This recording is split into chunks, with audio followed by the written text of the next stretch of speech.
All right, set goals. Sorry, I went a little fast. But set the bar high but reachable. Set those monthly goals high but reachable. How do you do that? Talking to other people in the industry. What are you doing?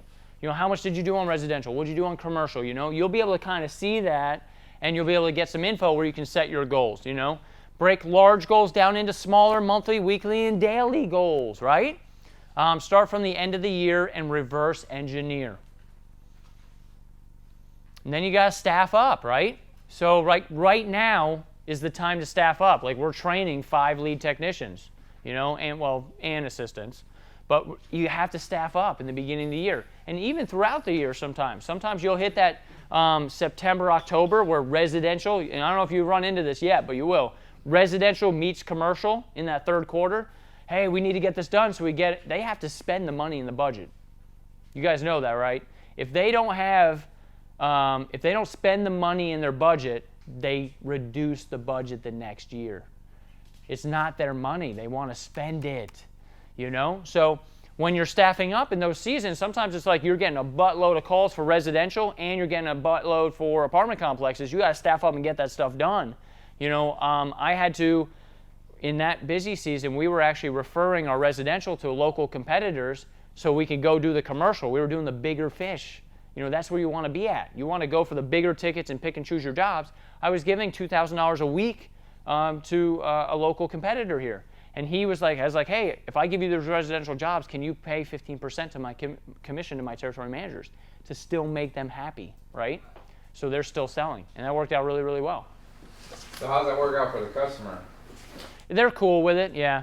I haven't had any problems. They go and say, hey, I'm going to be watching over the job and, everything, and we're still good. He's really, really good, and it works out well. They're still doing it under precision because it's funny the way it works. Like, they still know it's precision.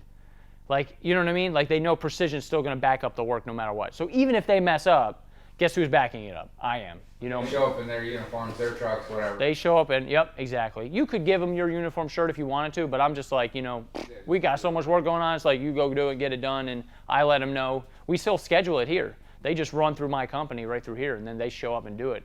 Gotcha. So, but now is the time to start training.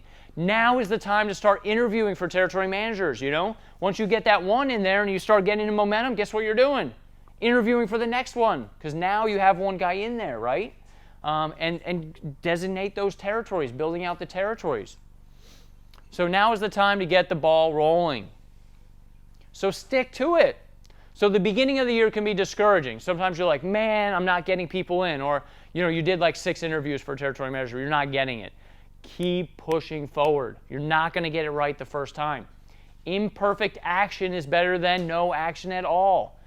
Truth handed down right there.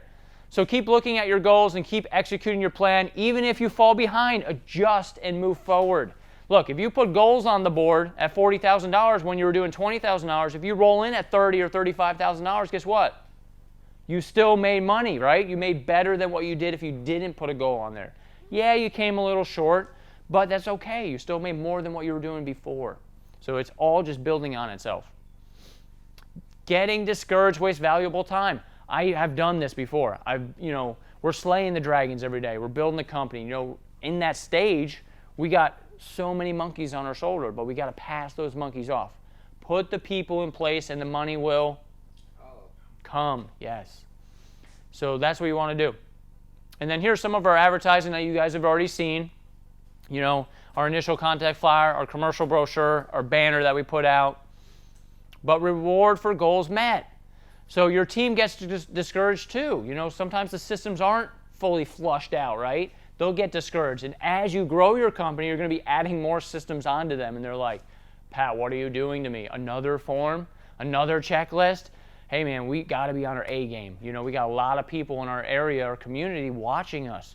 Our competitors are taking a picture. If you screw up, guess what? There's going to be somebody there taking a picture, and they're going to use it against us.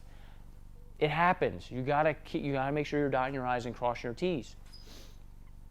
So keep them motivated by rewarding them for small achievements. Reward techs who are working in the heat too, not just the sales guys. A lot of times we just want to sell, get the board, and then we forget about the technicians. You got to have fun things. Have company outings. Go-karting. Have a company picnic. Do those things. And then you got to cast the vision. So use the board when hiring. So use that, like I talked about in there. I walk them through that, and they're like, man, that's awesome. They see the vision, you know what I mean? You're just casting the vision. So let them know they are getting in on the ground level, right? They could move up from territory manager to sales director, right? So let them know they're getting in on the ground level. That our company is growing. Look, we have a track record. You know, we want to be like this company, like Brandon Vaughn's company, right? $500,000 a month. You know, we have a track record where we need to get to. You know, we had to do company meetings with my technicians and my staff because I was, 24 years old and I was hiring guys who were like, "Is this your dad's company?" I'm like, heck no, man. I got a lot of blood, sweat, and tears in this. And then they weren't listening to me, so I had to go back, man. I made this little board on here. I had pictures of the Astro van with a kid's car seat strapped to the back of the van. I told my story, and I got everybody on, and then I'm like casting the vision. So they knew what was going on. But you're the visionary entrepreneur. Remember that. Sometimes we are not the implementer. We are the visionary. We don't know how to implement. We don't know how to do the systems in there. Get somebody who can. There's a lot of people out there that can be your office lady, right? Answering the phones.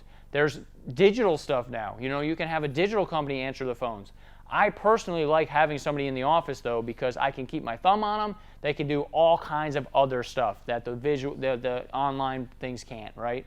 They could be making flyers when the phone's not ringing. They can be doing sales support when the phone's not ringing. They could be running vehicles. They could be out whatever, right? Cold calling.